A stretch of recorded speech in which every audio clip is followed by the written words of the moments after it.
So recently the media has been putting Disney on blast for JD, and it's fascinating to watch how they're playing this out. I mean, after his newest wins, big wins at that, the media, they've been backing him more and more, and the way that they're approaching Disney is not in a negative way, no, it's in a positive way. They're saying, JD, he was one of the nicest guys in Hollywood. He would spend thousands on his crew. Why would you get rid of this guy? And especially for that person. More and more places are doing this too, reminding them just who they got rid of.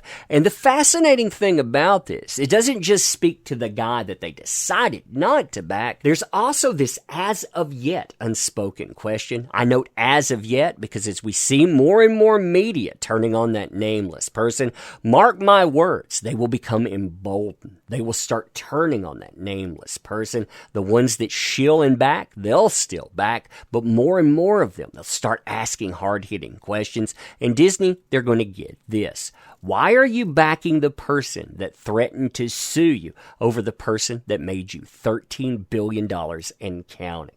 Fun times, isn't it? Fun times indeed.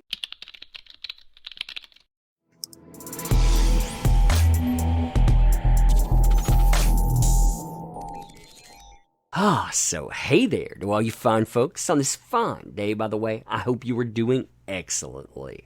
Now, as far as articles like this are concerned, it isn't just what the articles say here. It's what the articles say about the people writing it. I mean, if you look at this headline here, Pirates of the Caribbean, JD, nicest guy in Hollywood, spent thousands on the crew, you can see how it's pumping him up as somebody decent, somebody good. And when you consider how radical of a departure this is from the narrative just a few years ago, I don't think it says that more and more people are seeing that nameless person for exactly who they are.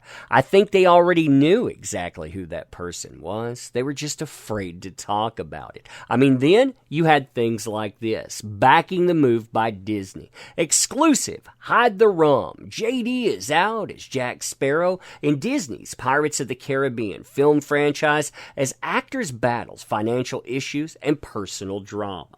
Now, in this, you have people that are attacking him outright. You have them saying, he had a good run here. He wasn't really a known commodity before all of this, and yeah, he can be replaced. Now, if this newest approach doesn't look like a gigantic win to you, by the way, let me remind you of something. GQ, just a couple of years ago, they decided to cover JD's side of things. You know what they did while covering that? They apologized for doing so. Listen to this here. To suggest a woman, a man, or anyone might have made up such a serious allegation is a tremendously dangerous and damaging thing to do. If we as a global community are striving for equality and acceptance to run through every part of our lives, through all races, cultures, and genders, then we need to believe those who stand up and claim to have been subjected to physical and verbal abuse. Let me be clear, this is not a piece of investigative reporting. It is merely a snapshot, a chance to sit down and talk to a person of immense interest and talent who has, it must be noted, brought joy to millions of film lovers all over the world ever since he moved from Kentucky to LA, and a friend, Nicolas Cage, told him he should go and see his acting agent. Now, as far as this new approach to Disney is concerned, I want you to listen to this. Listen to what Disney is being reminded of, because this is a very effective way to put a company on blast. After the conclusion to Pirates of the Caribbean trilogy, Disney continued with the adventures of Jack Sparrow with even more follow-up movies. JD reprised his role as the swashbuckling hero, beginning with 2011 movie On Stranger Tides. Instead of working alongside Orlando Bloom and Keira Knightley, he instead acted with Penelope Cruz, Ian McShane, and Kevin R. McNally. Remember, some of these people people actually went on record talking about what a great guy he was, too. Continuing, during the production of the film, its crew were subjected to some horrible weather conditions. The cast and crew worked through Caribbean weather on set for the pirate movie, including tropical storms, gale wind forces. In an interview at the time, J.D. commented on the film's production, saying things, they became a little creaky. On top of this, the film crew were subjected to cruel British weather when they returned to the UK to work at Pinewood Studios. So they talked to a source about this, and listen to what he's saying happens on a Disney stage. Disney should have been doing this, but again, a guy we already know goes to children's wards on his free time. Yeah, he picks up the slack. This is what that guy is. So a source says at the time, JD, he paid out of his own pocket for all 500 of us to have nice, warm, waterproof coats. It's a great moral boost and another example of why he is one of the nicest people in Hollywood. Now, according to another source, those 500 coats, they cost him upwards of $60,000 there. So he spent $60,000 while having a movie made. Disney, they didn't have to spend anything. They didn't have to do anything at all there. Nope. Instead, Disney decided they were going to back, these are their own words, by the way, the person that called for sanctions against them. The person that basically, they told them one thing, this is going to be our strategy.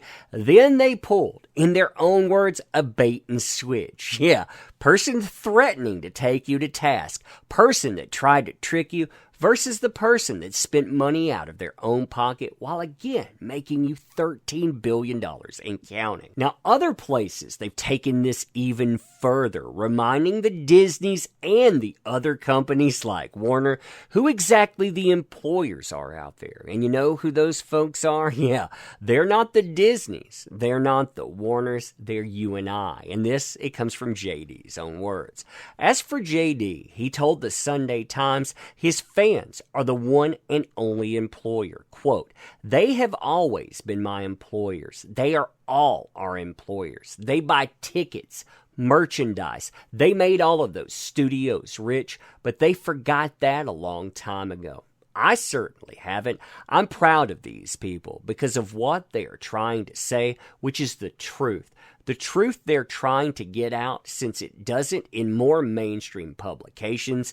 It's a long road that sometimes gets clunky, sometimes just plain stupid. But they stayed on the ride with me, and it's for them I will fight. Always to the end, whatever it may be. Yeah. Now that, like I said, it shows you a change. It shows you a change in mindset. That mindset, it's just going to keep bowling forward. Like I'm saying, more and more people, they're going to talk about who exactly that nameless person is. If this isn't a win, I don't know what is. But anyway, let me know what you think about this. And if you would, check out that top link in our description. That is the mailing list for our new comic. It'll be coming soon. Check that out there. It helps out the channel. We don't take on sponsors, so we can talk about whatever we freaking want. You help us with that, so thank you. Thank you for being here, too. Appreciate the heck out of you. I cannot say that enough. Thank you. I'm going to end here, too, again, saying thank you. I appreciate the heck out of you, and we will see you soon.